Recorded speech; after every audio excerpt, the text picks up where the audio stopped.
Il vous donne l'info à sa sauce et dit tout ce qu'il n'aime et tout ce qu'il n'aime pas. Thierry Aki. Il est plus beau que Maria Carey, plus talentueux que Jim Carrey, Michel Ron. Bienvenue dans le Sunday Weekly Rewind de Thierry et Michel.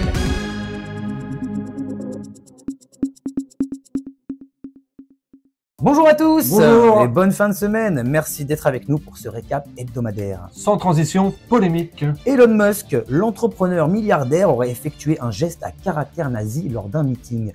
On regarde. Alors, qu'en pensez-vous? Est-ce un salut nazi? Nine. Donc oui, c'est bien un salut nazi. Non, mais je voulais dire qu'en gros, il était un peu autiste. C'est un Sims. Insolite. 10 années de travail réduites à néant. Après avoir écouté Jul, un ancien dyslexique se suicide en apprenant qu'en fait, le J, c'est le S. Musique, avec le titre Congolise sous BBL, un tube qui cartonne un peu partout et pourtant, de nombreux internautes sèment le doute sur la qualité du titre en prétendant que c'est de la merde. On écoute.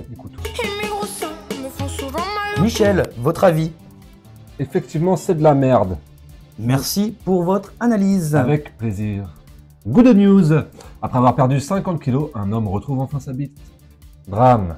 Un chasseur tue un chat coincé en haut d'un arbre, ainsi que l'équipe de pompiers venue le secourir. Il aurait déclaré, je cite, « C'est juste un lapin ». Politique. Gérard Larcher, après avoir demandé aux Français de faire des économies, le président de l'Assemblée se paye un nouveau fauteuil à 40 000 €.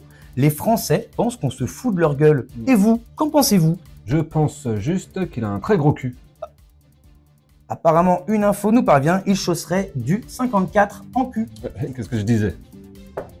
L'abbé Pierre, celui qu'on considérait comme un saint venant en aide aux plus démunis, était en réalité un pervers violeur pédophile.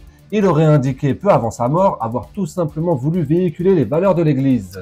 Comme quoi, l'habit ne fait pas le moine, et encore moins l'abbé. L'abbé.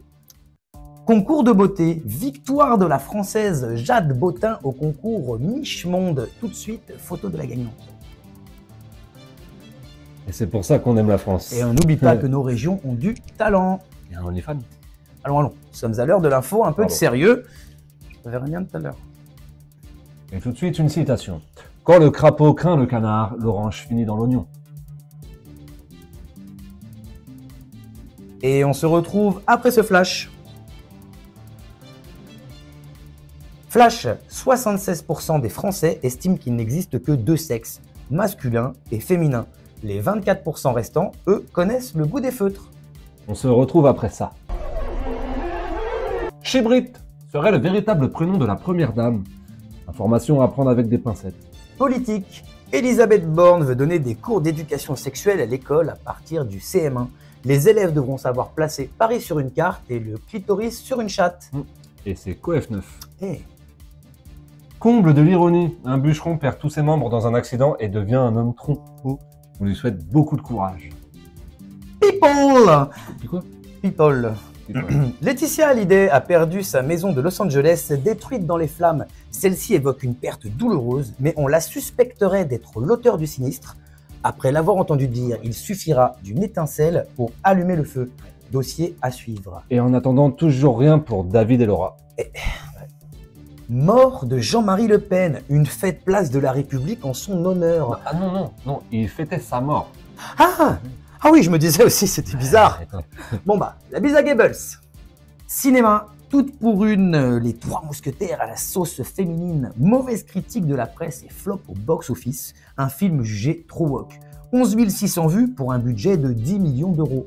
On rappelle que Qui a chié dans le four a fait 16 000 vues avec un budget de 64,17 €. Si un producteur nous entend. Investiture de Donald Trump. Peur ou pas peur? Pas peur. Je ne pense pas qu'on doive être effrayé d'un mec qui s'appelle Donald. On verra quand ce sera cruel à d'enfer. De sages paroles. Venu de chez nos amis anglo-saxons, le fish and chips.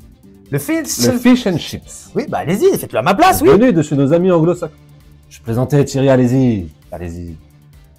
Le Fitzen, celui qui donnait vie aux expressions devant le tribunal après avoir interprété « Et mes couilles sur ton nez, ça fait des rébans ?»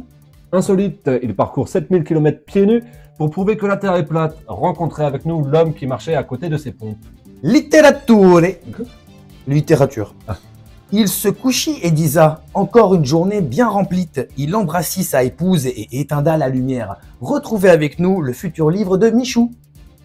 Drame, un non-binaire s'identifiant comme un deltaplane saute d'un toit et s'écrase à terre. Bilan, un mort. Jean-Marc Morandini, condamné à 18 mois de prison avec sursis. Apparemment, le harcèlement sexuel, c'est comme la télé-réalité. Plus t'en fais, plus tu restes à l'écran. Sylvain Lévy de Villebrequin dit regretter d'avoir tourné Top Gear France, qu'il prétend être mauvais. Michel, votre avis? Eh bien écoutez, j'ai regardé et effectivement, c'est de la merde. Merci pour cette analyse. Je vous en prie. Mathieu Bedini, vainqueur de Mister France 2025, souhaite utiliser son image pour casser les clichés sur cette élection. Quel cliché? On ne sait pas, personne n'a regardé cette émission. Il y aura un élu des Républicains. C'est pas bordel là, ça?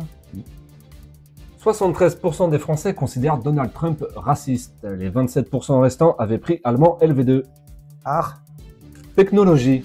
Après avoir été utilisée par un fonctionnaire, Lucie, l'intelligence artificielle développée par l'État, s'est retournée contre ses créateurs. Elle a déposé un préavis de grève et annonce qu'elle ne fonctionnera pas les mercredis, les week-ends, les vacances scolaires, avant 10h du matin, après 16h, ainsi qu'entre midi et 2. L'Assemblée décide de ne pas voter la loi retirant leurs privilèges aux anciens ministres et présidents. En même temps, faire des économies, ça reste un truc de pauvre. Le bulletin météo de cette semaine. Il a plu et il a fait froid. Toujours pas de nouvelles du Cotentin. Demain, nous fêterons les Jiyun. Horoscope, les Sagittaires, Vénus était ascendante à Neptune cette semaine, ce qui a permis une lune rétrograde. Bon, bonne semaine pour les Sagittaires. Les Lions, alors là c'était Jupiter qui était en alignement. Les Lions, super semaine aussi. Tout le monde très bien. Le nouvel an chinois fête l'année du serpent. Bonne année à toutes les langues de vipère. Et à tous les menuisiers. Ah, le bois. Ah. Bois. C'est tout.